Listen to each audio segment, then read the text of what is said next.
فلا أقسم بمواقع النجوم وإنه لقسم لو تعلمون عظيم إنه لقرآن كريم في كتاب مكنون لا يمسه إلا المطهرون تنزيل من رب العالمين.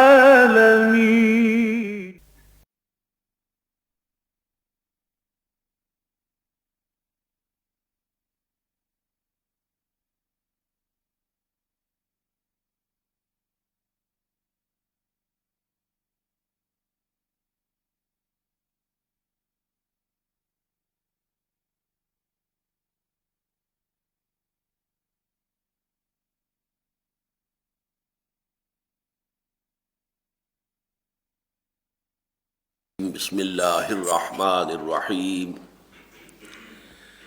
یا ایہا الذین آمنوا لا یحل لکم ان ترثوا النساء کرہا ولا تعضلوہن لتذہبوا ببعض ما آتیتموہن الا ان یأتین بفاحشۃ مبینہ وعاشروہن بالمعروف فَإِن كَرِهْتُمُوهُنَّ فَعَسَىٰ أَن تَكْرَهُوا شَيْئًا وَيَجْعَلَ اللَّهُ فِيهِ خَيْرًا كَثِيرًا وَإِنْ أَرَدتُّمُ اسْتِبْدَالَ زَوْجٍ مَّكَانَ زَوْجٍ وَآتَيْتُمْ إِحْدَاهُنَّ قِنطَارًا فَلَا تَأْخُذُوا مِنْهُ شَيْئًا أَتَأْخُذُونَهُ بُهْتَانًا وَإِثْمًا مُّبِينًا وَكَيْفَ تَأْخُذُونَهُ وَقَدْ أَفْضَىٰ بَعْضُكُمْ إِلَىٰ بَعْضٍ وَأَخَذْنَ مِنكُم مِّيثَاقًا غَلِيظًا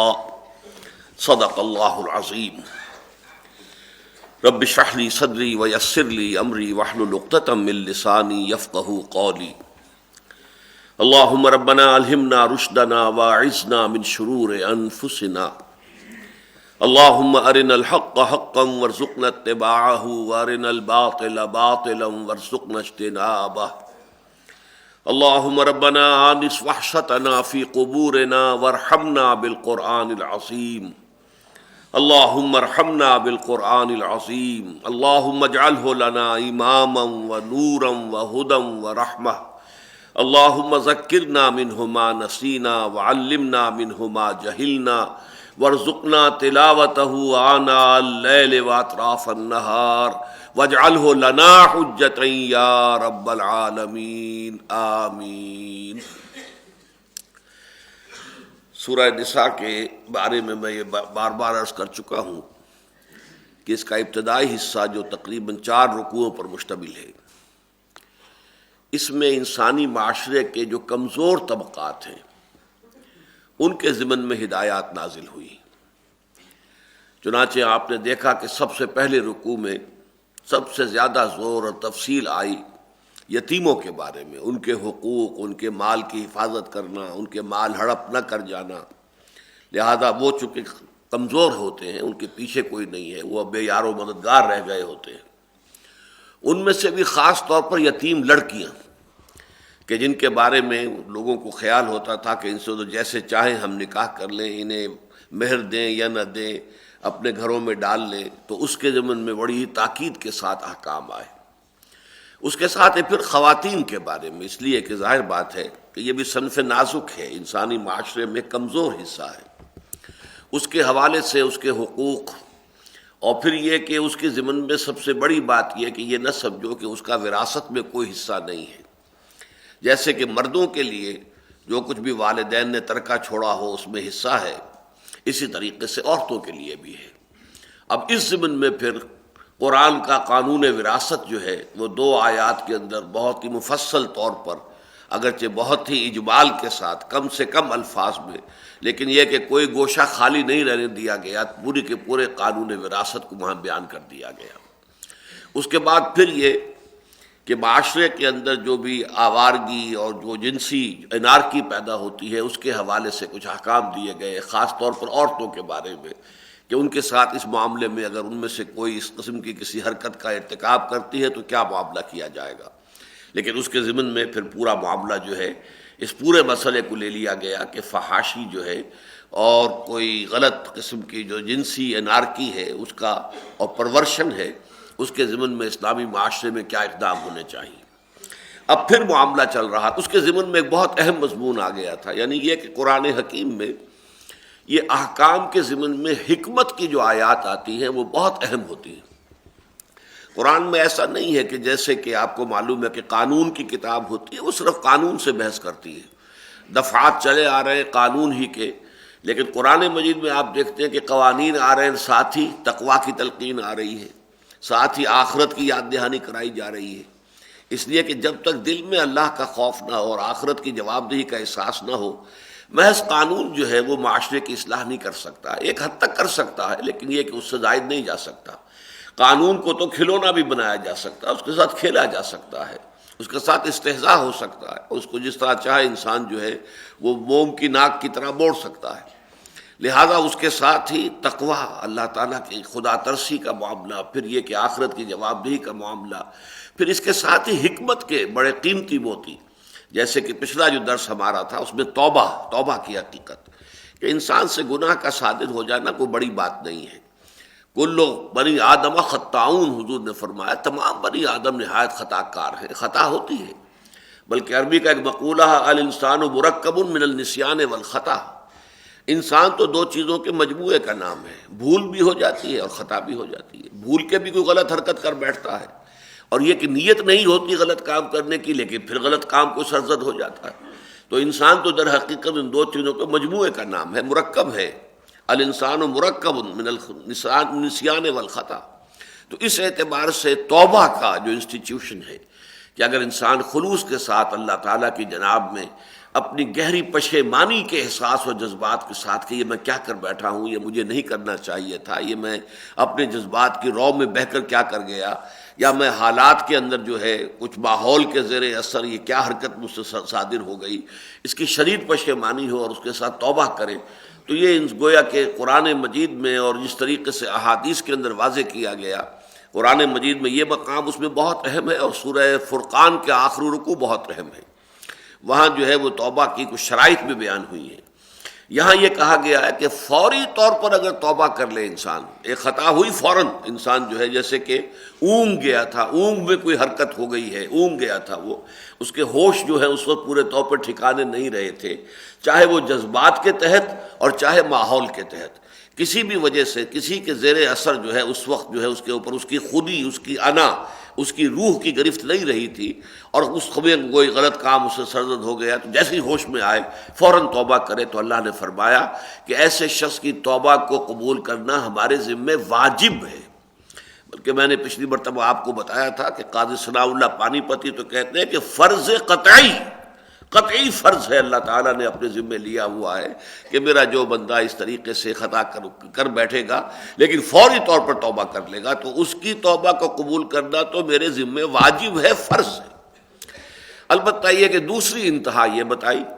کہ اگر ایک شخص ساری عمر جو ہے وہ گناہ کا کام کرتا رہا، حرام خوری کرتا رہا، یا اور جو بھی حرام کاری کرتا رہا یا حرام خوری کرتا رہا، لیکن جب عین موت کا وقت آیا اور اس وقت اس نے کہا میں توبہ کرتا ہوں، تو وہ توبہ قبول نہیں ہے۔ ان دونوں کے مابین ایک طویل وقفہ ہے۔ اگر ایک انسان نے خطا کاری کی ہے کافی طویل عرصے تک کی ہے، اس سے وہ گناہ صادر ہوتا رہا ہے کافی طویل عرصے تک، اور لیکن یہ کہ بہرحال موت کے آنے سے پہلے، موت کے کوئی آثار نہیں، ابھی وہ صحت مند ہے، اس کے بالکل قوا جو ہے چاق و چوبند ہے، ابھی موت کا اندیشہ نہیں ہے، لیکن وہ توبہ کر لیتا ہے۔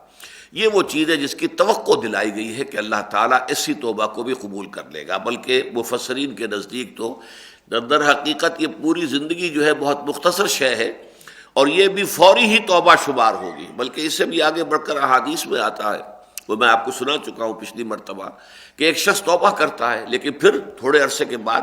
پھر وہ اپنی توبہ پر قائم نہیں رہ سکتا، پھر کوئی جذبات کا ریلا آتا ہے، پھر کوئی اس سے خطا ہو جائے پھر توبہ کرے، پھر کہیں خطا ہو جائے پھر توبہ کرے، توبہ کرتے رہے۔ تو میں نے وہ حدیث آپ کو سنائی تھی کہ شیطان نے اللہ تعالیٰ سے کہا کہ اے اللہ تیرے عزت اور جلال کی قسم، میں بنو آدم کو گمراہ کرتا رہوں گا کرتا رہوں گا کرتا رہوں گا کرتا رہوں گا۔ تو اللہ تعالیٰ نے فرمایا تو اچھا، پھر مجھے بھی اپنی عزت و جلال کی قسم میں اسے معاف کرتا رہوں گا، جب تک وہ توبہ کرتا رہے گا معاف کرتا رہوں گا، معاف کرتا رہوں گا، معاف کرتا رہوں گا۔ تو یہ توبہ کا معاملہ جو ہے یہ بہت اہم ہے ہمارے دین کے فلسفے کے اعتبار سے، اور میں بتا چکا ہوں کہ اس معاملے میں ایک چھوٹی سی ٹھوکر ہے جس نے کہ عیسائیت جو ہے اس کا پورا ایک غلط سلسلہ جو ہے عقائد کا بنا کر کھڑا کر دیا کہ حضرت آدم علیہ السلام سے حضرت حوا سلام علیہا، ان دونوں سے جو خطا ہو گئی تھی جنت میں کہ اس جو ایک درخت تھا جس سے روک دیا گیا تھا کہ اس کا پھل نہ کھانا، اس کا مزہ چکھ بیٹھے، خطا ہو گئی، غلطی ہو گئی، معصیت تو ہوئی، لیکن یہ کہ انہوں نے فوراً توبہ کی، اللہ نے توبہ قبول کر لی۔ التائب من الذنب کمن لا ذنب لہ، وہ صاف ہو گیا معاملہ۔ لیکن چونکہ یہ صرف توبہ کی بات ان کے سامنے نہیں آئی، بائبل میں نہیں ہے، تورات میں نہیں ہے، لہذا وہاں سے نتیجہ کیا نکالا گیا کہ حضرت آدم اور حوا کی نسل میں جو بھی انسان پیدا ہوتا ہے، جو بھی مرد ہو عورت ہو، جو بھی انسان پیدا ہوتا ہے وہ گناہ گار ہے بنیادی طور پر، بائی برتھ۔ وہ گویا کہ اپنے جد امجد حضرت آدم کے گناہ کی پوٹلی جو ہے وہ اپنے کندھے پر لے کر دنیا میں آتا ہے۔ اب کیا کیا جائے؟ اگر پیدائشی طور پر گناہ گار ہے انسان تو کیسے ٹھیک ہوگا؟ وہ ظاہر بات ہے وہ توبہ کیسے کرے گا؟ اس نے خود تو خطا کی نہیں تھی۔ کوئی شخص جو ہے اگر خود خطا کار ہو تو توبہ کر لے، لیکن اب وہ تو پیدائشی طور پر خطا کار ہے، اس کی اپنی کسی خطا کا کوئی سوال نہیں ہے، تو کیسے توبہ کرے؟ توبہ کا سوال نہیں ہے۔ لہذا اب اللہ تعالیٰ کو اپنا اکلوتا بیٹا، صلبی بیٹا دنیا میں بھیج کر اسے پھانسی پر چڑھوا کر سولی دلوا کر بطور کفارہ قبول کرنا پڑا کہ جو بھی عیسیٰ کو مان لے گا اس کی تمام گناہوں کی طرف سے عیسیٰ کفارہ ہو جائیں گے اور پیدائشی گناہ کی طرف سے بھی ہو جائیں گے۔ یہ سارا تمار جو ہے خشت اول چونہد بیمار کج تاثریہ امی روت دیوار کج۔ بہرحال اب اس کے بعد جو مضمون آ رہا ہے پھر وہ خواتین سے متعلق ہے کہ اس معاشرے کے اندر ان کے ساتھ جو ظلم روا رکھے جا رہے تھے ان کی بعض اور شکلیں سامنے آ رہی ہیں۔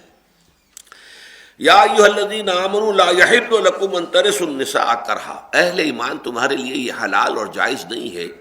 کہ تم عورتوں کو زبردستی اپنی وراثت میں لے لیا کرو۔ ان کے ہاں معاملہ کیا تھا؟ جیسے کہ آپ کو معلوم ہے کہ کوئی شخص فوت ہو گیا تو اس کے مال مویشی ڈھور ڈنگر جو ہے وہ بھی تو اس کی وراثت ہی کا مال ہے نا، تقسیم ہوگا۔ اسی طرح اس کی بیویاں بھی وراثت کا مال ہے۔ ان میں زیادہ سے زیادہ ایکسیپشن ہے اس کو کہ جس کے بطن سے پیدائش ہوئی ہے، جو بیٹا ہے، بڑا بیٹا ہے اور وہی وارث ہے، وہ اپنی حقیقی ماں کو تو ماں کا درجہ دیتا تھا، وہ تو ٹھیک ہے، وہ تو ماں ہے۔ باقی جو سوتیلی مائیں تھیں یعنی باپ کی جو بیویاں تھیں، اور وہ گویا کہ وہ بھی دولت کے مانند ڈھور ڈنگر کی طرح وہ بھی وراثت میں آ جاتی تھی، اور وہ ان کے پوری طریقے سے مختار ہو کر بیٹھ جاتے تھے۔ یہ حدیث آئی ہے، بخاری شریف میں بھی ہے، ابو داؤد میں ہے، نسائی میں ہے، حضرت عبداللہ ابن عباس سے کہ لوگ یہ کرتے تھے کہ وہ ایک وراثت کا مال سمجھ کر اور پھر پورا اختیار جو ہے وہ ان کو حاصل ہو جاتا تھا کہ اب وہ چاہیں تو اسے شادی کرنے دیں، چاہے تو نہ شادی کرنے دیں، چاہے خود ہی اپنے گھر میں ڈال لیں۔ یہ بدترین شکل تھی، بدترین شکل تھی، اس کا اس لیے ذکر علیحدہ سے بھی کیا جائے گا کہ بدترین شکل یہ تھی کہ اپنی سوتیلی ماں کو اپنے گھر میں ڈال لیا بیوی کی حیثیت سے۔ لیکن یہ ہے کہ اس کے علاوہ یہ کہ یہ تو اس سے ہلکے کام تھے کہ ہماری اجازت کے بغیر کہیں نکاح نہیں ہو سکتا، لہذا نکاح کریں گے تو جس سے چاہیں گے ہم کریں گے، نہ اسے خود اختیار ہے، نہ اس کے بھائی بندوں کو، اس کے باپ کو، یعنی اس کے میکے والوں کو کوئی اختیار نہیں۔ ماں باپ اگر زندہ ہیں ان کو کوئی اختیار نہیں، بھائی زندہ ہیں ان کو کوئی اختیار نہیں۔ سارا اختیار جو ہے وہ جو فوت ہو گیا ہے اس کا شوہر، اس کا جو وارث ہیں ان کو اختیار ہے کہ چاہیں تو ان کو شادی کرنے دیں، اور شادی کرنے دیں گے تو مہر خود لے لیں گے، چاہیں گے تو خود اپنی مرضی سے جس کو چاہیں گے اس سے شادی کر دیں گے جبراً، جس میں اس کی مرضی کو کوئی دخل نہیں ہوگا،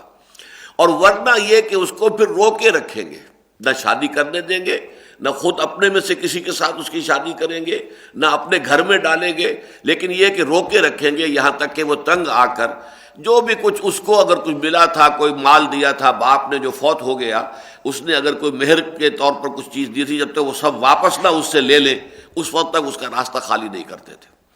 اس کی اصلاح کی جا رہی ہے۔ یا ایھا الذین آمنوا لا یحل لکم ان ترثوا النساء کرہا، جبراً ان کو اپنا وراثت کا مال سمجھ کر ان کے اوپر اپنا اختیار جما لینا۔ یہاں تک آتا ہے کہ اگر کوئی شخص مر گیا اور اس کی بیوی جو ہے وہ بیوہ ہے تو وہ جو فوت شدہ آدمی ہے اس کا کوئی رشتہ دار آ کر اپنا کپڑا اس کے خیمے پر یا اس کے گھر کی دیوار پر ٹانگ دیتا تھا تو گویا کہ اب وہ مختار مطلق تھا، وہ علامت تھی اس بات کی کہ اب یہ فلاں شخص جو ہے وہ اس کا پورا مختار مطلق ہے، وہ جس سے چاہے گا نکاح کر دے گا اور اس کی مرضی کے بغیر یہ عورت نکاح نہیں کر سکتی۔ وَلَا تَعْضُلُوهُنَّ لِتَذْهَبُوا بِبَعْضِ مَا آتَيْتُمُوهُنَّ إِلَّا أَن يَأْتِينَ بِفَاحِشَةٍ مُبَيِّنَةٍ، اور مت ان کا راستہ روکو، مت روکے رکھو انہیں، نکاح ثانی کرنے سے روکے رکھنا، گھروں میں ڈالے رکھنا، نہ خود یہ ہے کہ کسی سے نکاح کرنے دینا اور نہ اس کو اجازت دینی کہ وہ خود نکاح کر لے، لیکن ان کو راستہ روکے رکھنا۔ وَلَا تَعْضُلُوهُنَّ، مت راستہ روکو ان کا، لِتَذْهَبُوا، اس لیے تاکہ تم ان سے وصول کر لو، ما آتیتموہن، جو کچھ کہ تم نے دیا تھا انہیں، یعنی تمہارے باپ نے، فوت شدہ باپ نے جو کچھ مال اسے دیا تھا، اگر کوئی اس کو چیز فرض کیجئے کسی نے کوئی باغ دے دیا تھا اس کو اپنے مہر کے طور پر، اب جب تک وہ واپس نہیں کرے گی اس وقت تک اس کا راستہ نہیں کھولے گے۔ الا ان یاتین بفاحشۃ مبینہ، ہاں یہ راستہ روک لینا اور گھروں میں محبوس کر دینا، جیسے کہ پچھلے درس میں ہم دیکھ چکے ہیں، یہ ان عورتوں کے لیے ہوگا کہ جنہوں نے کوئی فوش حرکت کی ہو، غلط حرکت کی ہو، کوئی جو ہے بے حیائی کا بڑا ارتکاب کیا ہو، اور اس سے مراد زنا ہے۔ اگر زنا کی مرتکب ہو جائیں تو پھر تو ظاہر بات ہے کہ سزا کے طور پر، تعزیر کے طور پر اس کو بند کر دیا جائے گا، ان کا راستہ روک دیا جائے گا، بصورت دیگر اس کی اجازت نہیں ہے۔ وَعَاشِرُوهُنَّ بِالْمَعْرُوفِ، اب یہ اصول آیا ہے، یہ ان کے ساتھ دنیا میں رہو معروف طریقے پر، بھلے طریقے پر، ان کے حقوق ادا کرو، ان کی عزت نفس کا بھی خیال رکھو، وہ بھی انسان ہے، آدم و حوا کی اولاد جیسے تم ہو ویسے ہی وہ بھی ہیں، جیسے احساسات تمہارے ہیں ویسے ان کے بھی ہیں، جیسے حقوق تمہارے ہیں ویسے حقوق ان کے بھی ہیں، یہ ہم پڑھ چکے ہیں سورہ بقرہ میں بھی، اور اب آگے چل کر سورہ نساء میں بھی آنے والی ہیں یہ باتیں۔ لیکن یہ اگرچہ اللہ تعالیٰ نے مردوں کو ایک درجہ فوقیت کا دیا ہے، وَلِلرِّجَالِ عَلَيْهِنَّ دَرَجَةٌ، لیکن یہ کہ یہ انتظامی معاملہ ہے کہ گھر کے اندر ایک میاں بیوی جو ہیں ان سے جو خاندان کی بنیاد پڑی ہے، اس خاندان کا سربراہ جو ہے وہ مرد ہوگا، عورت نہیں ہوگی۔ یہ تو ایک انتظامی معاملہ ہوا، باقی تو ظاہر بات ہے کہ شرف انسانیت میں وہ مشترک طور پر تمہارے ساتھ شریک ہیں، تم انسان ہو وہ بھی انسان ہے، تم حوا اور آدم کی اولاد ہو تو وہ بھی حوا اور آدم کی اولاد ہے۔ اس اعتبار سے ان کے ساتھ رہن سہن جو ہے، اسی لیے حضور نے فرمایا خیرکم خیرکم الی نسائکم وَأَنَا خَيْرُكُمْ لِأَهْلِي، مسلمانوں تم میں سے بہترین لوگ وہ ہیں جو اپنی عورتوں کے حق میں بہت نرم ہیں، شفیق ہیں، عمدہ برتاؤ کرتے ہیں، ان کی عزت نفس کو بھی ملحوظ رکھتے ہیں، اور دیکھو میرا اپنا معاملہ کیا ہے، میں تم میں سب سے بہتر سلوک کرنے والا ہوں اپنی گھر والیوں کے ساتھ، اپنی ازواج کے ساتھ۔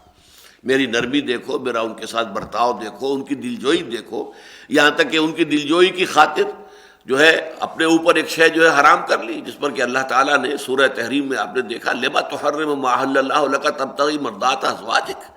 اپنی بیویوں کی دلجوئی میں آپ اس حد تک چلے گئے کہ آپ کو جو چیز اللہ نے آپ کے لیے حلال ٹھہرائی ہے آپ نے اس کی قسم کھا لی کہ آپ اسے استعمال نہیں کریں گے، تو آپ کو اس حد تک نہیں جانا چاہیے، آپ کو اپنی قسم کھول دینی چاہیے۔ مطلب یہ کہ اس حد تک حضور کو خیال تھا دل جوئی کا، اور ان کے جذبات کا پاس آپ کرتے تھے، گھر کے کام کاج میں ہاتھ بٹاتے تھے۔ یہ سارے یہ نہیں کہ میں تو اللہ کا رسول ہوں، نبی ہوں، فلاں ہوں، یہ ہوں، میرا کیا معاملہ، اور اپنی ازواج کے ساتھ آپ کا معاملہ جو ہے وہ روکھا پھیکا بھی نہیں تھا، جیسا کہ ہمارے ہاں عام طور پر جو مذہبی لوگ ہوتے ہیں ان میں تکشف کا ایک انداز ہو جاتا ہے، بہت ہی روکھے سوکھے۔ نہیں، یہ نہیں، آپ کا گھریلو زندگی جو ہے، ازواج کے ساتھ آپ کی معاشرت جو ہے، اس میں تمام یعنی پیار اور محبت کی باتیں، دلجوئی کی باتیں ہوتی تھیں۔ عاشروہن بالمعروف فَإِن كَرِهْتُمُوهُنَّ فَعَسَىٰ أَن تَكْرَهُوا شَيْئًا فَيَجْعَلَ اللَّهُ فِيهِ خَيْرًا كَثِيرًا۔ اب یہ ایک شکل پیدا کی جا رہی، فرض کیجئے کہ آپ کو اپنی کوئی بیوی پسند نہیں، فرض کیجئے پہلے پسند تھی بھی تو اب آپ کے دل سے اتر گئی ہے، آپ کا طبعی میلان اس کی طرف نہیں رہا۔ اگر تم ان کو ناپسند کرو، نہ تمہیں بھاویں، وہ ترجمہ کیا ہے یہاں پر، اگر وہ تمہیں نہ بھاویں یعنی تمہیں اگر اچھی نہ لگ رہی ہوں کسی وجہ سے، تو ایک بات کو ذہن میں رکھو، عسیٰ ان تکرہوا شیئا ویجعل اللہ فیہ خیرا کثیرا، ہو سکتا ہے تم کسی شے کو ناپسند کرو درا حال کہ اللہ تعالیٰ نے اس میں کوئی بہت بڑا خیر رکھ دیا ہو۔ یہ بات ہم سورہ بقرہ میں بھی پڑھ چکے ہیں کہ عسیٰ ان تکرہوا شیئا وہو خیر لکم وعسیٰ ان تحبوا شیئا وہو شر لکم واللہ یعلم وانتم لا تعلمون۔ ہو سکتا ہے تم کسی چیز کو ناپسند کرو درا حال کہ اسی میں تمہارے لیے خیر ہو،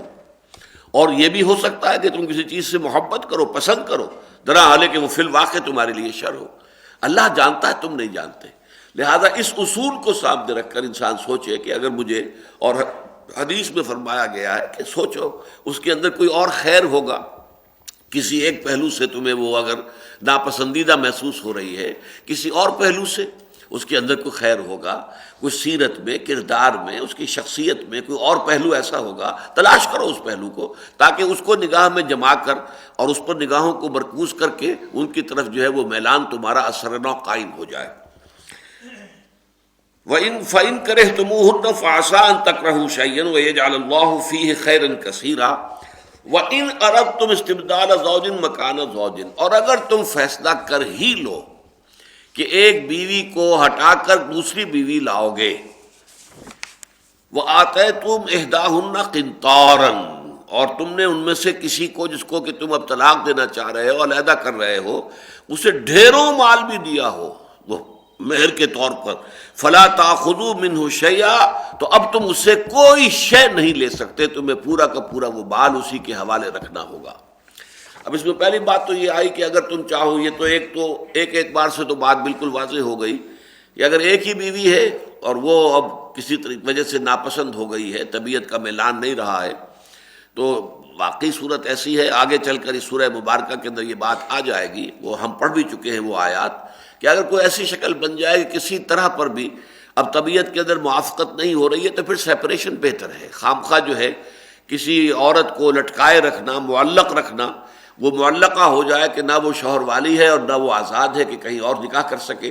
تو یہ چیز ناپسندیدہ ہے، تو اس صورت میں سیپریشن میں کوئی حرج نہیں ہے۔ لیکن یہ کہ اگر تم کسی اور سے شادی کرنے کے لیے اب یہ چاہو کہ جو مہر میں نے اسے دیا تھا یہ مجھے واپس کرے اور یہی مہر میں استعمال کر سکوں کسی اور عورت سے نکاح کے لیے، تو یہ حرام ہے، یہ مطلقاً جو ہے اس کی اجازت نہیں ہے اگر تم طے کر ہی لو۔ اچھا اسی طریقے سے ہو سکتا ہے کسی کی 4 بیویاں ہوں، اب وہ کوئی 5ویں بیوی بھی لانا چاہتا ہے، تو اسلام کی روح سے پھر اسے ایک کو طلاق دینی پڑے گی۔ یہ تو جب حکم آیا تھا، یہ سورہ نساء کے ہم پڑھ چکے ہیں، تو جب یہ صورت پیدا ہوئی کہ 4 کی آخری حد ہے، پہلے رکوع میں یہ بات آ گئی تھی، تو بہت سے ایسے صحابہ تھے جن کے گھروں میں 4 سے زیادہ بیویاں تھیں، تو انہوں نے فرمایا بھائی ان میں سے جن کو 4 کو تم پسند کرتے ہو چن لو، رکھ لو، باقی کو تم فارغ کر دو۔ لہذا وہ ان کو علیحدہ طلاق دے دی گئی اور وہ علیحدہ ہو گئی۔ اسی طرح یہ ہے کہ اگر کسی کے ہاں پہلے ہی 4 ہیں، اب اس کی خواہش کسی اور 5ویں سے نکاح کی ہے، تو اسے پھر پہلی 4 میں سے کسی ایک کو چھوڑنا پڑے گا، وہ استبدال زوج مکان زوج ہو جائے گا۔ وَإِنْ أَرَدْتُمْ اسْتِبْدَالَ زَوْجٍ مَكَانَ زَوْجٍ وَآتَيْتُمْ إِحْدَاهُنَّ قِنْطَارًا، اور اگر تم نے کسی کو ان میں سے اس بیوی کو جس کو تم اب چھوڑ رہے ہو اسے بہت سا ڈھیروں مال دیا ہو، تب بھی فَلَا تَأْخُذُوا مِنْهُ شَيْئًا، تو اس میں سے کوئی شے واپس نہ لو، وہ مہر ان کا حق تھا، تم ان سے تمتع کر چکے ہو، وہ تمہارے گھروں میں آباد نہیں ہیں، تم نے ان سے صحبت کی ہے، تمہارے ساتھ وہ رہی ہیں، لہذا ان کا جو یہ حق ہے اس میں سے کوئی بھی چیز واپس لینا یہ در حقیقت مروت کے خلاف، شرافت کے خلاف، شریعت کے خلاف۔ قنطار کا لفظ وہ ہے کہ جس پر حضرت عمر رضی اللہ تعالیٰ عنہ کو لاجواب کر دیا تھا ایک خاتون نے، اس لیے کہ آپ کو معلوم ہے کہ حضرت عمر کے زمانے میں جب فتوحات جو ہیں بہت ہوئیں اور مال غنیمت کثرت کے ساتھ آیا تو لوگوں کے اندر خوشحالی پیدا ہو گئی، دولت کی ریل پیل ہو گئی، تو اب نکاح کے موقع پر جو ہے مہر بھی بڑے بڑے باندھے جانے لگے۔ اس کو حضرت عمر نے سمجھا کہ یہ غلط ٹینڈنسی ہے، اس لیے کہ ظاہر بات ہے کہ اگر کسی معاشرے میں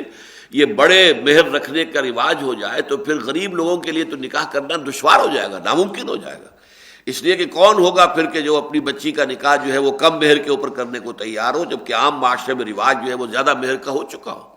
لہذا وہ غریب لوگوں کے لیے راستہ بند ہو جائے گا۔ اس لیے حضرت عمر نے ایک نافذ کر دیا آرڈیننس کہ اتنی جو ہے آخری لمٹ ہے،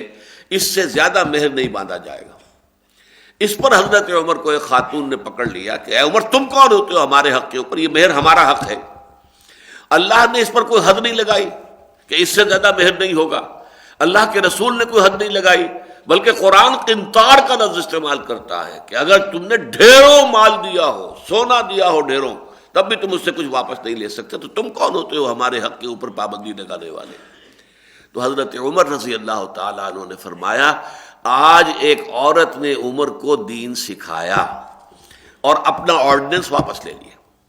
یہ در حقیقت جو ہے جانبین کے مابین طے ہونے والی بات ہے۔ ہمارے ہاں اس کے ضمن میں بڑے غلط تصورات پھیلے ہوئے ہیں کہ پتہ نہیں کتنے 23 روپے 30 روپے 32 روپے، یہ کوئی مہر جو ہے، یہ کوئی مہر فاطمہ ہے رضی اللہ تعالی عنہ، یہ کوئی مقرر نہیں ہے مہر۔ حضور کی ازواج میں سے حضرت خدیجہ رضی اللہ تعالی عنہ کا جو دور تھا، اس میں تو جب حضور کا نکاح ہوا ہے تو 12 اوقیہ سونا تھا، اس میں طلائی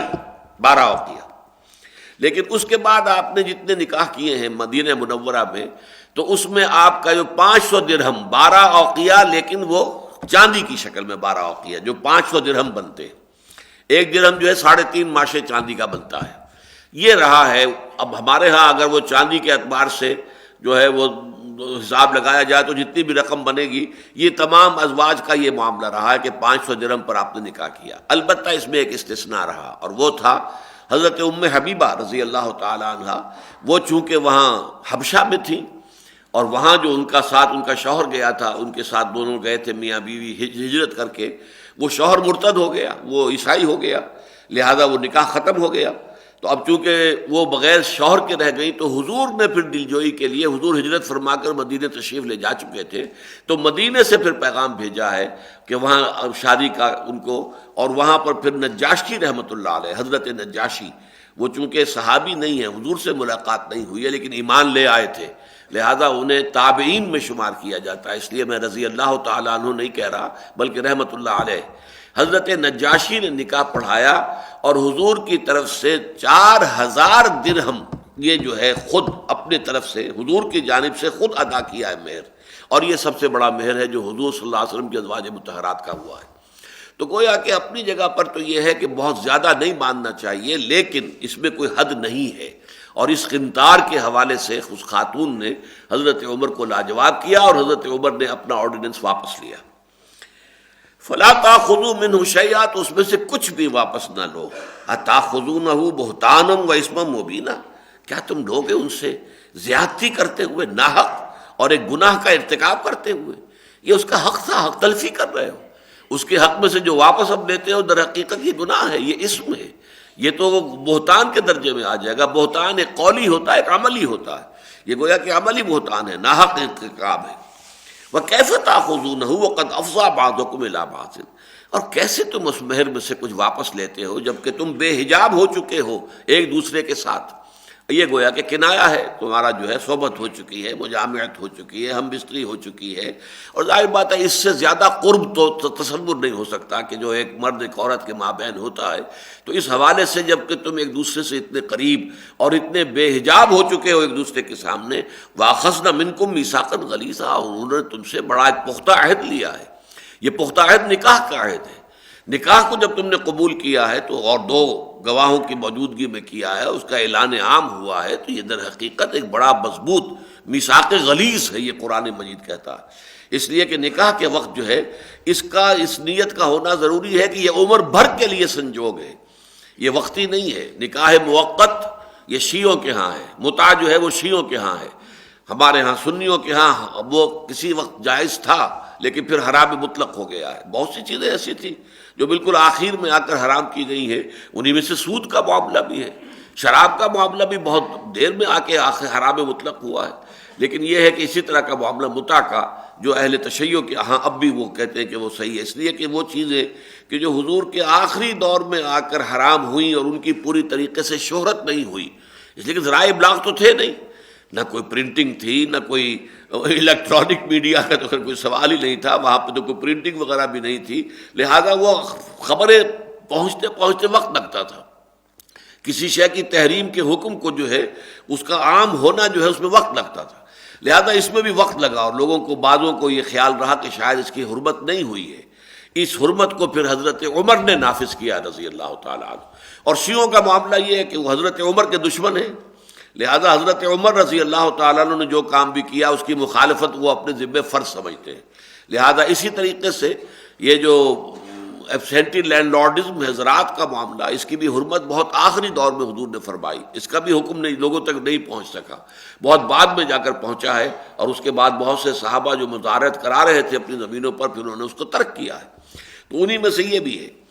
تو فرمایا کہ وَكَيْفَ تَأْخُذُونَهُ وَقَدْ أَفْضَىٰ بَعْضُكُمْ إِلَىٰ بَعْضٍ وَأَخَذْنَ مِنكُم مِّيثَاقًا غَلِيظًا۔ یہ نکاح کا رشتہ جو ہے یہ کوئی معمولی رشتہ نہیں ہے، بڑا مضبوط رشتہ ہے۔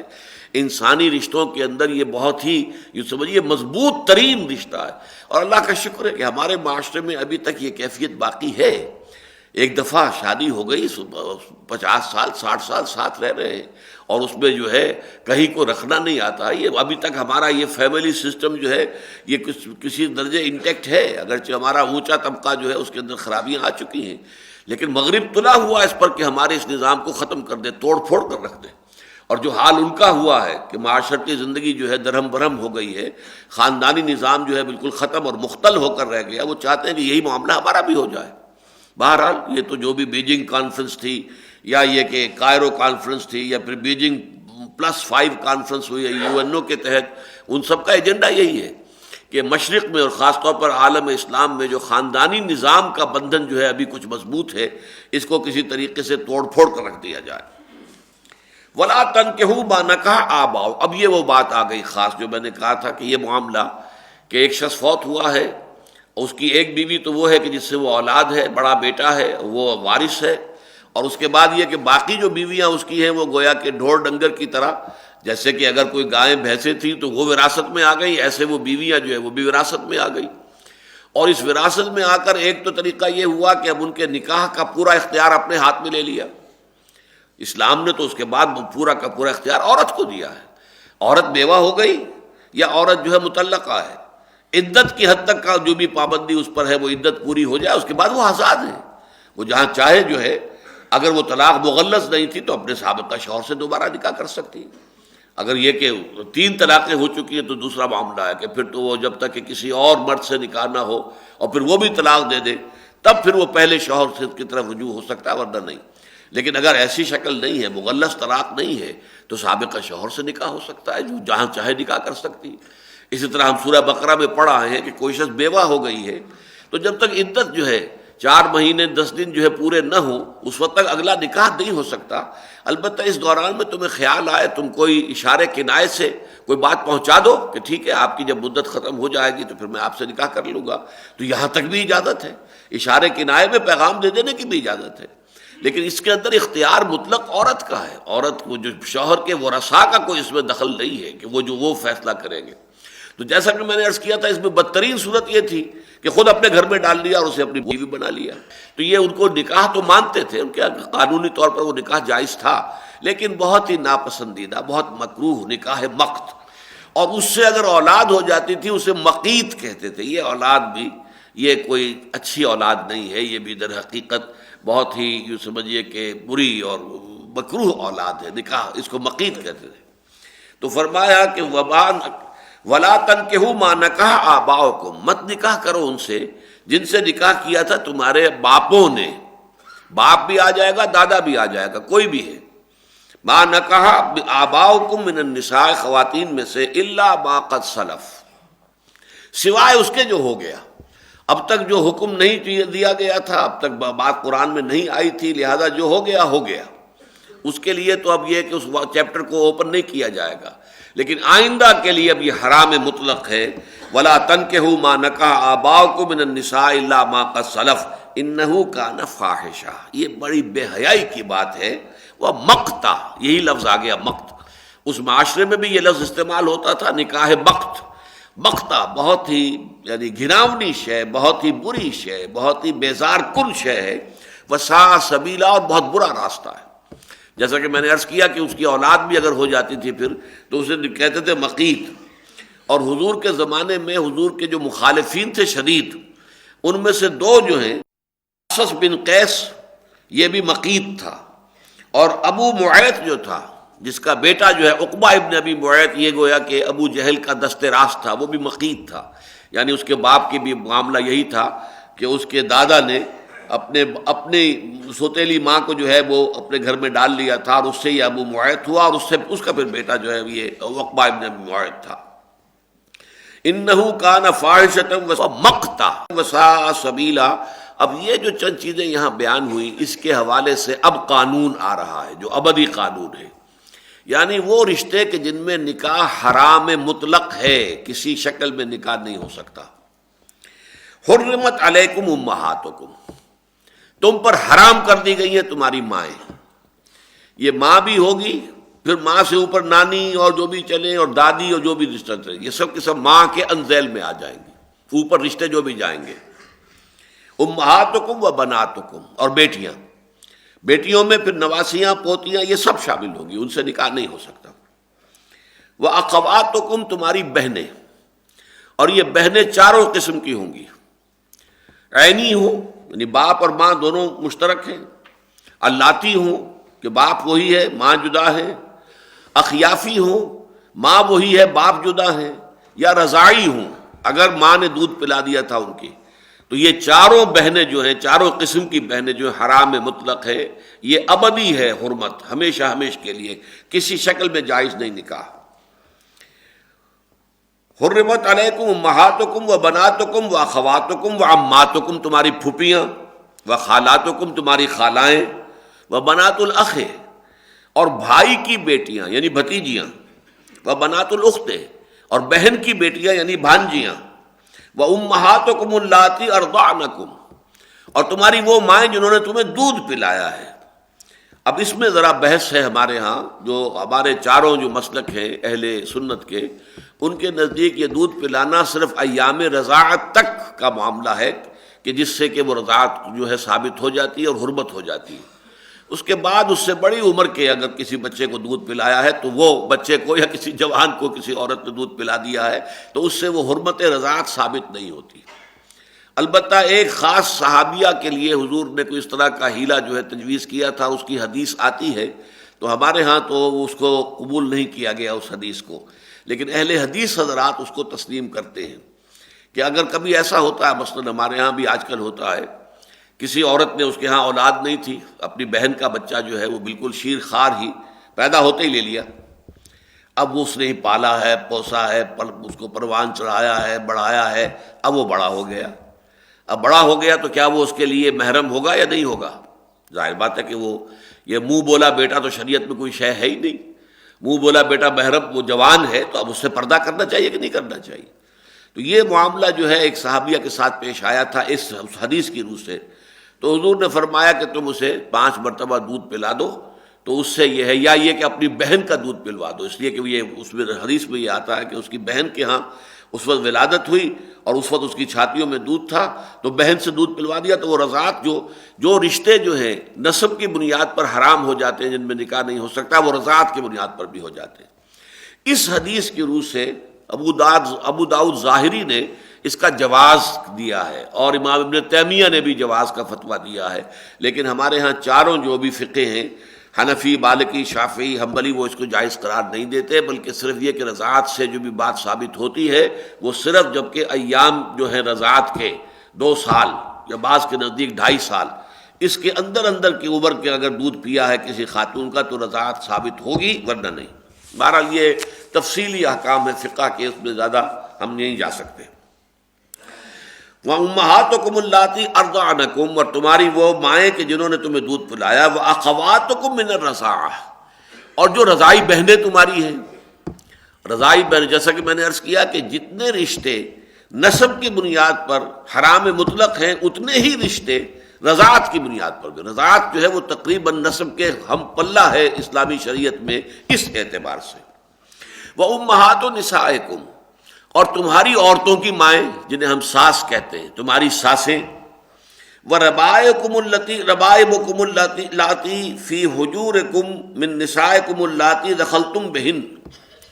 اور تمہاری وہ ربیبہ بیٹیاں کہ جو تمہاری گود میں پرورش پائیں، تمہاری ان بیویوں سے ہو کہ جن سے تم نے صحبت کی ہو. یعنی آپ نے کسی عورت سے نکاح کیا ہے، اس عورت کے پہلے کسی اور شوہر سے شادی تھی اور وہ بیوہ ہے اب، یا اس شوہر نے طلاق دی تھی اور وہ اب مطلقہ ہے، اور اس کے ساتھ کوئی بچی جو ہے وہ آئی ہے آپ کے ساتھ، اس کو ربیب کہتے ہیں. اگر بیٹا ہے کوئی آیا ہے ساتھ کسی عورت کے، آپ کا نہیں ہے، آپ سے پہلے کسی شوہر کے صلب سے وہ بیٹا ہے تو وہ ربیب کہلائے گا، بیٹی ہے تو ربیبہ کہلائے گی. اب یہ ربیبہ چونکہ جس شخص نے اب شادی کی ہے اس کے صلب سے تو نہیں ہے، اس کے نطفے سے نہیں ہے، تو سوال پیدا ہوتا ہے کہ وہ بھی آیا حرام ہوگی؟ تو فرمایا وہ بھی حرام ہے، لیکن بشرطے کہ اس کی ماں کے ساتھ صحبت کی ہو۔ اگر ماں کے ساتھ صحبت کی نوبت نہ آئی ہو، پہلے ہی طلاق ہو جائے، تو پھر وہ ربیبہ جائز ہے، پھر وہ ربیبہ کے ساتھ نکاح ہو سکتا ہے۔ لہذا اس کے اندر دو شرطیں لگا دی، وَرَبَائِبُكُمُ اللَّاتِي فِي حُجُورِكُم مِّن نِّسَائِكُمُ اللَّاتِي دَخَلْتُم بِهِنَّ فَإِن لَّمْ تَكُونُوا دَخَلْتُم بِهِنَّ، لیکن اگر تم نے ان کے ساتھ صحبت نہیں کی ہے، مجامعت نہیں کی ہے، فَلَا جُنَاحَ عَلَيْكُم، تو کوئی حرج نہیں ہے کہ تم ان کی ربیبائیں جو رہی ہیں تمہاری، ان کے ساتھ تم شادی کر سکتے ہو۔ وَحَلَائِلُ أَبْنَائِكُم، اور تمہارے بیٹوں کی بیویاں، حلائل حلیلہ کی جمع ہے، حلیلہ وہ عورت جو حلال ہے، تو ظاہر بات ہے بیوی ہی حلال ہوتی ہے سب سے بڑھ کر،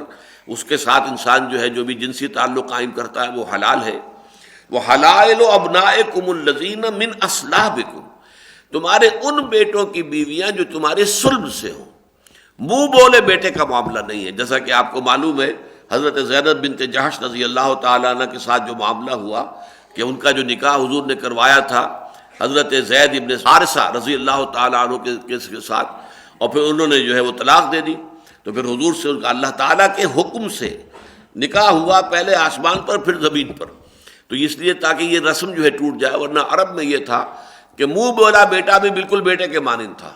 وراثت میں بھی اس کا حصہ ہے، فلاں بھی ہے، یہ بھی ہے، وہ بھی ہے، اور اس کے ساتھ جو ہے اس کی بیوی کے ساتھ جو ہے کسی طور پہ بھی ہمیشہ ہمیش کے لیے گویا کہ وہ جو ہے وہ حرام ہے، وہ باپ جو ہے اس سے نکاح نہیں کر سکتا، چاہے وہ منہ بولے بیٹے نے طلاق دے دی ہو یا منہ بولا بیٹا فوت ہو گیا ہو، بیوہ ہو وہ نہیں، لیکن یہ شریعت نے کہا ہے تمہارے صرف ان بیٹوں کی بیویاں کہ جن سے تم نے صحبت کی ہو،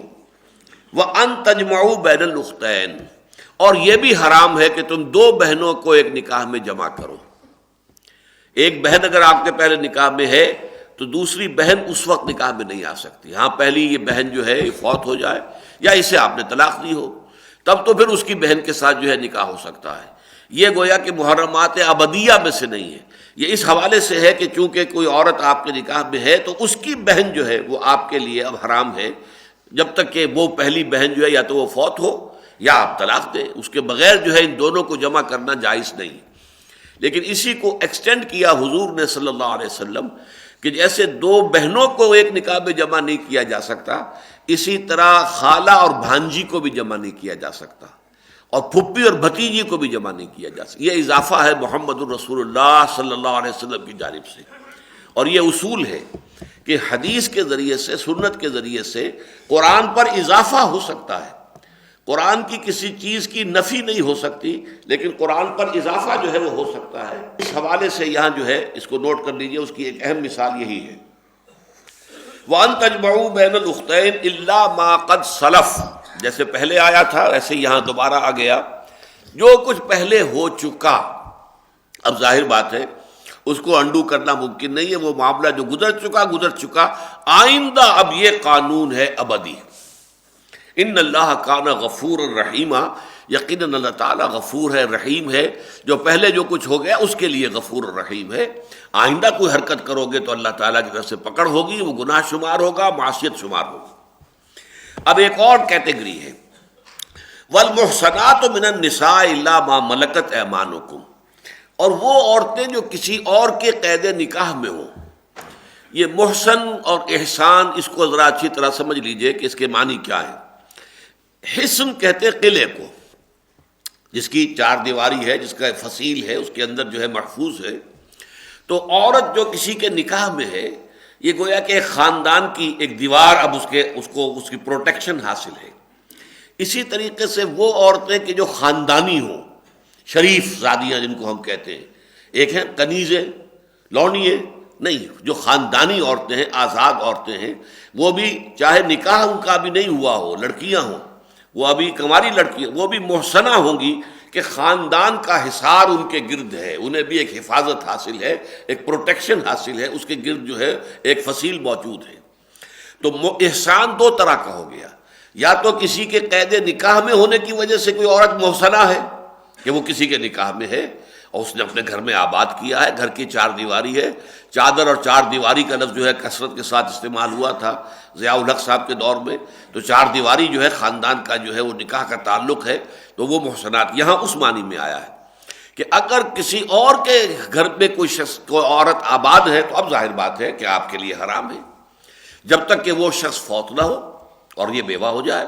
یا وہ شخص طلاق نہ دے اور اس طلاق کے بعد جو ہے عدت پوری ہو چکی ہو۔ تو والمحصنات من النساء، جتنی بھی اور عورتیں ہیں کہ جو قید نکاح میں ہیں وہ بھی حرام ہے تمہارے لیے، الا ما ملکت ایمانکم،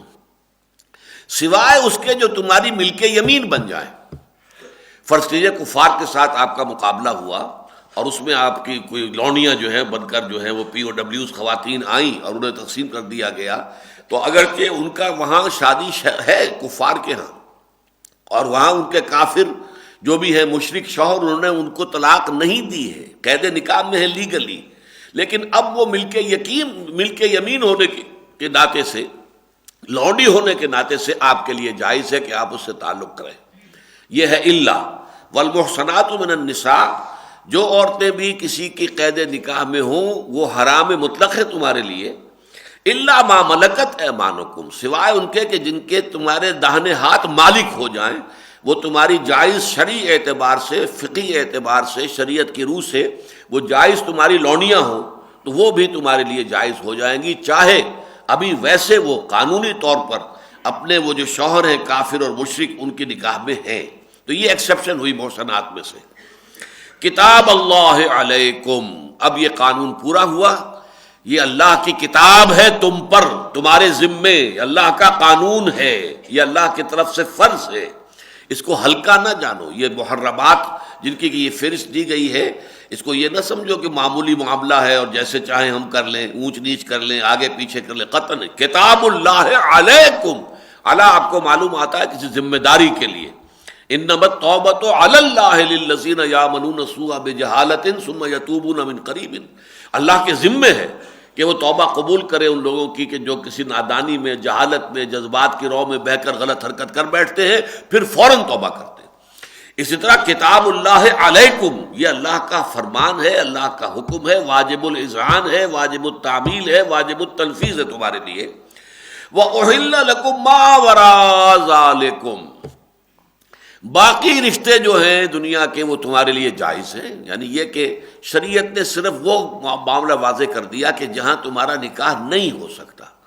باقی جو ہے وہ سب کے سب مباح ہے۔ پوری دنیا جو ہے اس کے اندر آپ جو ہے ظاہر بات ہے کہ اس کا مسلمان ہونا شرط ہے، باقی یہ کہ اگر ان شرائط میں سے کوئی اور شرط موجود نہیں ہے، ان قیود اور حدود میں سے کوئی اور حد یا قید نہیں ہے تو جائز ہے، نکاح کرو۔ وَأُحِلَّ لَكُم مَّا وَرَاءَ ذَلِكُمْ أَن تَبْتَغُوا بِأَمْوَالِكُمْ، کہ تم حاصل کرو ان خواتین کو اپنے نکاحوں میں اپنے مالوں کے عوض۔ مہر لازم ہے، یہ ایک شرط کے طور پر ہے اسلامی نکاح میں کہ آپ کو مہر کچھ نہ کچھ دینا پڑے گا، تھوڑا بھی ہو سکتا ہے، زیادہ بھی ہو سکتا ہے۔ یہ علامت ہے اس بات کی، میں نے عرض کیا نا کہ یہ اصل میں اہمیت یہ ہے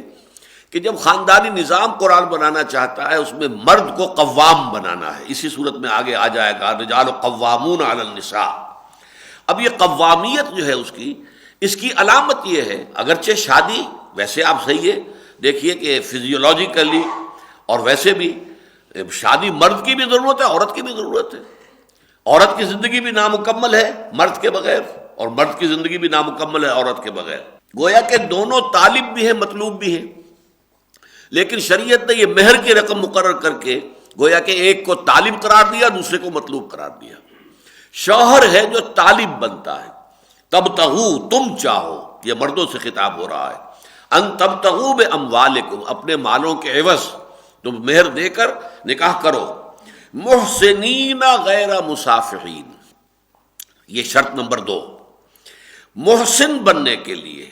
یعنی ان عورتوں کو اپنی قید نکاح میں لانا، بسانا، آباد کرنا ہو، یہ نہ ہو کہ صرف اپنی شہوت رانی کرنی ہے۔ یہ سارا معاملہ جو ہے حرام کاری کا، اور بس اس میں پیش نظر کیا ہے؟ زنا کیا ہے؟ صرف وقتی لذت ہے جو حاصل کرنی ہے۔ یہ سارا پیشہ جو ہو رہا ہے، پیشہ ور عورتیں جو بیٹھی ہوئی ہیں، کیا ہے یہ وقتی لذت حاصل کرنے کے لوگ جاتے ہیں اور پیسہ دیتے ہیں اور ان کو جو بھی ہے ان کی قیمت وہ ان کو ادا کرتے ہیں۔ یہ نہ ہو، محسنین ہو غیر مسافحین، صرف شہوت رانی مقصود نہ ہو، بلکہ احسان، وہی جو میں نے عرض کیا، قید نکاح میں لانا، یہ شرط ہے کہ پوری زندگی کا سنجوگ کی نیت ہونی چاہیے، لڑکے کی بھی، لڑکی کی بھی، مرد کے بھی، عورت کے بھی۔ صرف اپنی ایک جو جنسی ضرورت ہے اور وقتی لذت جو ہے حاصل کر لینا، تلذذ یہ نہیں۔ فَمَسْتَمْتَعْتُمْ بِهِ مِنْهُنَّ فَآتُوهُنَّ أُجُورَهُنَّ فَرِيضَةً، تو اب تم نے جو ان سے تمتع کیا، فائدہ اٹھایا، تم نے اپنے گھر میں آباد رکھا، اپنی جنسی ضرورت ان سے پوری کی ہے، تو اب تمہارے ذمے ہے کہ انہیں ان کے مہر ادا کرو فرض جان کر۔ اس کو اپنے اوپر تاوان نہ سمجھو، اسے اپنے اوپر جرمانہ نہ سمجھو، ان کے فریض، ان کے جو بھی اجور ہیں۔ اور اس سے پہلے صدقات کا لفظ آیا تھا، وہ بھی کسی کے صدق نیت اور صدق طلب کی علامت ہے۔ صدقاتہن نحلہ وآتوا النساء صدقاتہن نحلہ، خوش دلی کے ساتھ ان کو ان کے جو مہر ہے وہ ادا کیا کرو۔ تو فرمایا فریضہ۔ اب دیکھیے الفاظ کیا قرآن استعمال کر رہا ہے، کتاب اللہ علیکم، ان احکام کو لائٹلی مت لو، یہ اللہ کی طرف سے لکھ دیے گئے ہیں، تمہارے لیے طے کر دیے گئے ہیں، یہ ہے کہ جو ہمیشہ کے لیے دائم و قائم ہے، تمہارے ذمے ہے، تمہارے لیے واجب الاذعان، واجب التعمیل، واجب التنفیذ ہے۔ یہاں فرمایا فآتوہن اجورہن فریضہ، اسے فرض اللہ تعالیٰ کی طرف سے سمجھ کے ادا کرو۔ ولا جناح علیکم فیما تراضیتم بہ من بعد الفریضہ، ہاں اس میں کوئی حرج نہیں ہے کہ تم باہم راضی ہو جاؤ آپس میں، باہمی رضامندی سے اس میں کچھ کمی بیشی کر لو۔ اگر عورت معاف کر دیتی ہے، ٹھیک ہے میں آپ کو اپنا آدھا مہر معاف کرتی ہوں یا چوتھائی معاف کرتی ہوں، عورت اگر معاف کرتی ہے تو اسے اختیار ہے، یہ اس کی ملکیت کا معاملہ ہے۔ ملکیت میں آپ کو معلوم ہے کہ انسان جو چاہے اپنی ملکیت میں سے جس کو چاہے ہبہ کر دے، جب چاہے کوئی شے دے دے کسی کو، تو وہ اس کے اختیار میں ہے۔ یہ نہیں کہ آپ جبر کریں، اس کا راستہ روکیں کہ پہلے مہر میرا واپس کرو پھر میں تمہارا راستہ خالی کروں گا، گھروں میں روکے رکھنا، اور طلاق ایک دے دی پھر روک لیا، پھر دوسری دے دی پھر روک لیا، یہ سب کچھ کس لیے کر رہے ہیں؟ تاکہ تنگ کر کے اس کو، اس سے اپنا دیا ہوا مال جائے واپس لے لیں۔ یہ سب اب دیکھیے یہ چیزیں قانون میں تو آ جائے گی، آپ کو اختیار ہے، طلاق دی ہے تو آپ عدت کے اندر رجوع کر سکتے ہیں، آپ نے رجوع کر لیا، لیکن نیت آپ کی یہ تھی کہ اسے مجھے تنگ کرنا ہے، ذرا ستانا ہے اسے، ورنہ اگر آج عدت ختم ہو گئی تو آزاد ہو گئی، میرے ہاتھ سے نکل گئی، چڑیا گئی، لہذا میں اسے اپنے ہاتھ میں رکھوں گا ابھی، تو اس نیت سے رجوع کر رہے ہیں۔ تو یہ قانون شریعت کے ساتھ گویا کہ مذاق ہو رہا ہے، کھیل ہو رہا ہے، اللہ تعالیٰ کی شریعت کو تم نے کھیل بنا لیا ہے۔ اتتخذوا آیات اللہ ہزوا، تم اللہ تعالیٰ کی آیات کا جو ہے استہزاء کر رہے ہو، مذاق اڑا رہے ہو، کھیل بنا رہے ہو، یہ نہ ہو۔ تو فرمایا ہاں آپس میں رضامندی سے اگر عورت کو چھوڑ دیتی ہے تو ٹھیک ہے۔ ان اللہ کان علیما حکیما، یقیناً اللہ تعالیٰ جو ہے وہ سب کچھ جاننے والا ہے اور بہت حکمت والا ہے۔ وَمَن لَّمْ يَسْتَطِعْ مِنكُمْ طَوْلًا أَن يَنكِحَ الْمُحْصَنَاتِ الْمُؤْمِنَاتِ، اور تم میں سے جسے استطاعت حاصل نہ ہو کہ وہ نکاح کر سکے خاندانی خواتین سے، اب یہ محسنات اس معنی میں آیا ہے، خاندانی شریف گھرانوں کی لڑکیاں، ان سے نکاح کرنا، ان کو مہر فرض کیجئے، ایک خاندان کے اندر مہر مقرر ہے، ہمارا تو اتنا مہر ہے، مہر مثل جو ہے شریعت کے اندر بھی اس کی ایک سمجھیے کہ اعتبار کیا جاتا ہے کہ کسی کی 5 بیٹیاں تھیں، 4 بیٹیوں کے جو مہر تھے 5ویں کا بھی وہی ہوگا، اس سے کم تو نہیں ہوگا۔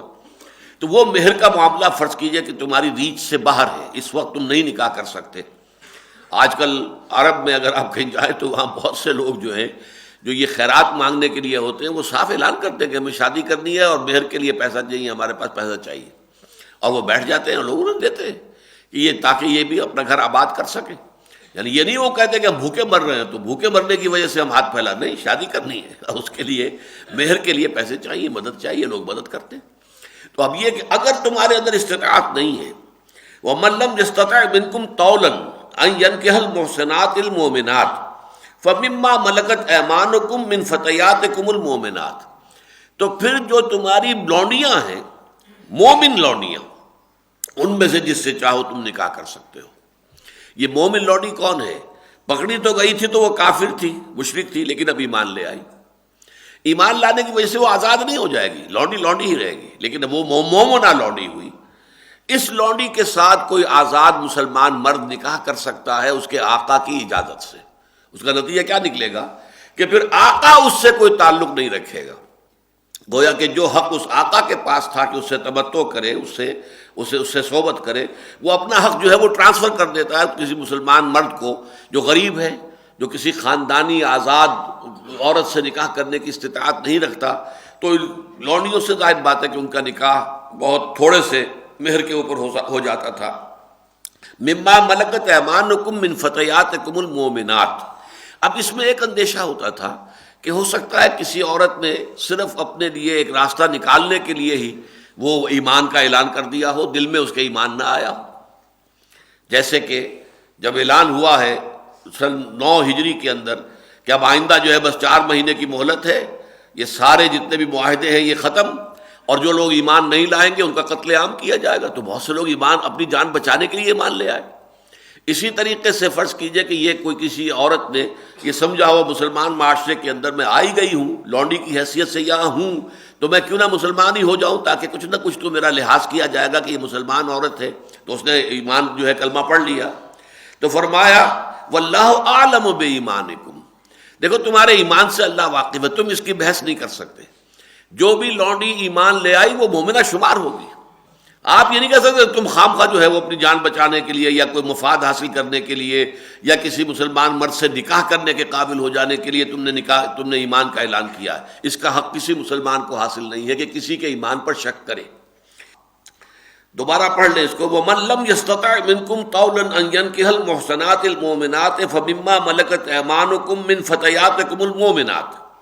اللہ عالم بایمانکم، اللہ بہتر جانتا ہے خود تمہارے اندر کتنا ایمان ہے کتنا نہیں ہے، اللہ بہتر جانتا ہے، کتنا گہرا ہے کتنا سطحی سا ہے، یہ اللہ کے علم میں ہے۔ اسی طرح ان کا ایمان حقیقی ہے کیا ہے مصنوعی ہے، اللہ بہتر جانتا ہے۔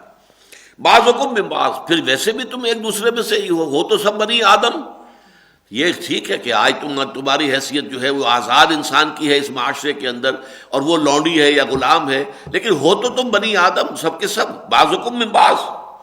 فَانكِحُوهُنَّ، تو ان سے تم نکاح کر سکتے ہو بِإِذْنِ أَهْلِهِنَّ، ان کے مالکوں کی اجازت کے ساتھ۔ ظاہر بات ہے وہ مالک جو ہے آقا جو ہے اس کا وہ حق ہے کہ وہ اپنی لونڈی سے تمتع کر سکتا ہے، اس سے صحبت کر سکتا ہے، وہ اپنے اس حق کو ساقط کرے گا، اور یہ حق گویا کہ وہ منتقل کر رہا ہے جس سے کہ اجازت دے رہا ہے کہ وہ آدمی اس کے ساتھ نکاح کر لے۔ تو بِإِذْنِ أَهْلِهِنَّ وَآتُوهُنَّ أُجُورَهُنَّ بِالْمَعْرُوفِ، ان کو بھی ان کے مہر جو ہے بہتر طریقے سے شرافت کے ساتھ ادا کرو، لیکن شرطیں جو ہے محسنات، وہی 2 شرطیں تو وہی آ گئی۔ محسنات، انہیں گھر میں آباد کرنا مقصود ہونا چاہیے، غیر مصافحات، صرف یہ نہ ہو کہ شہوت رانی مقصود ہو، ولا متخذات اخدان، اور نہ یہ کہ چھپی ہوئی یاریاں اور دوستیاں اور خفیہ تعلقات، معاذ اللہ ثم معاذ اللہ، یہ نہ ہو۔ فَإِذَا أُحْسِنَّ، پھر اگر وہ بھی آ گئی قید نکاح کے اندر، فَإِنْ أَتَيْنَ بِفَاحِشَةٍ فَعَلَيْهِنَّ نِصْفُ مَا عَلَى الْمُحْصَنَاتِ مِنَ الْعَذَابِ، اب اگر وہ کوئی غلط حرکت کریں گی، فرض کیجئے وہ زنا کا ارتکاب کر بیٹھتی ہیں، تو ان کو سزا ملے گی آدھی ان عورتوں کی نسبت کے جو خاندانی ہوں۔ ذَلِكَ لِمَنْ خَشِيَ الْعَنَتَ مِنْكُمْ، اور یہ رعایت جو ہے لونڈیوں کے ساتھ نکاح کرنے کی اجازت، یہ بھی تم میں سے ان لوگوں کے لیے دی جا رہی ہے کہ جو تم میں سے تکلیف میں پڑ جائیں کہ کیا کریں گے، کہیں گناہ میں مبتلا نہ ہو جائیں۔ آزاد اور شریف گھرانوں کی کسی خاتون سے نکاح کرنے کی مقدرت نہیں ہے، پیسہ نہیں ہے، مہر ادا نہیں کر سکتے، اور اس میں امکان ہے کہ ہم کسی گناہ میں مبتلا ہو جائیں، غلط راستے پر جا پڑے، تو یہ رعایت ہے کہ تم غلام لونڈی کے ساتھ نکاح کر لو اس کے آقا کی اجازت سے۔ لہذا یہ ایک رخصت ہے، یہ عزیمت کا پہلو نہیں ہے۔